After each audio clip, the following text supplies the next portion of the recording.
माझे नाव काव्या प्रमोद नेरकर. आज 14 April doctor Babasaheb Ambedkar यांची जयंती आपण साजरी करत आहोत.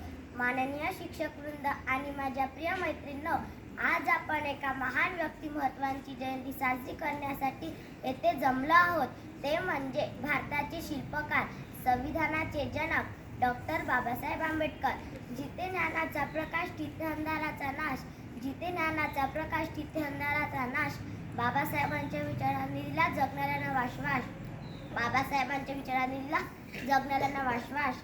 14 एप्रिल 1891 रोजी जन्मलेले बाबासाहेब हे फक्त एक व्यक्ती नव्हते, तर ते एक विचार होते, एक क्रांती होती, एक प्रेरणा होती. त्यांनी आयुष्यभर अन्यायाविरुद्ध लढा दिला आणि समाजातील प्रत्येक व्यक्तीला समान हक्क मिळवून दिले. ना भीती ना हार, ना भीती ना हार, ना कधी थांबले पाऊल, ना कधी थांबले पाऊल.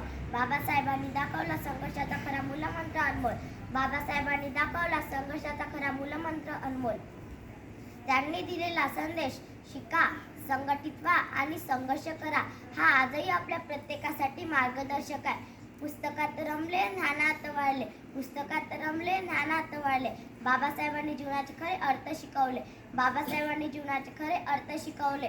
मैत्रिणींनो, आज आपण त्यांची जयंती साजरी करत असताना त्यांच्या विचारांचा अंगीकार करूया, शिक्षण घेऊया आणि समाजासाठी काहीतरी चांगले करूया. समानतेचा दीप त्यांनी पेटवला, समानतेचा दीप त्यांनी पेटवला. भारताचा नवा इतिहास त्यांनी घडवला, भारताचा नवा इतिहास त्यांनी घडवला. शेवटी मी एवढेच म्हणेन, चला आपण सर्वजण बाबासाहेबांच्या विचारांनी प्रेरित होऊया आणि एक सुंदर, सशक्त आणि समतेवर आधारित भारत घडवूया. अंधारातून प्रकाशाकडे नेणारा तो दीप होता, अंधारातून प्रकाशाकडे नेणारा तो दीप होता. अन्यायाविरुद्ध उभा राहणारा तो सिंह होता, अन्यायाविरुद्ध उभा राहणारा तो सिंह होता. संविधानाचा शिल्पकार ज्ञानाचा महासागर होता, संविधानाचा शिल्पकार ज्ञानाचा महासागर होता. तो म्हणजेच आपल्या बाबासाहेबांचा महान विचार होता, तो म्हणजेच आपल्या बाबासाहेबांचा महान विचार होता. जय भीम, जय भारत.